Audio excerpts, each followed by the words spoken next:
Hello, in this video I'm gonna show you how to install Firefox browser on your REALME GT 2 Pro. So in order to do that, we'll need to open our Google Play Store and start searching for an app. Here we want to write Firefox browser.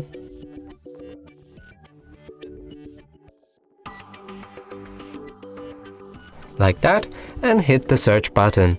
Now click on this app and press install. After installation process is complete, we can open the app and start customizing it. So the first thing is to change the theme, and you can select from light to dark or automatic.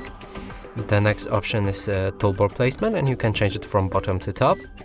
And also the always on privacy settings can be changed from standard to strict.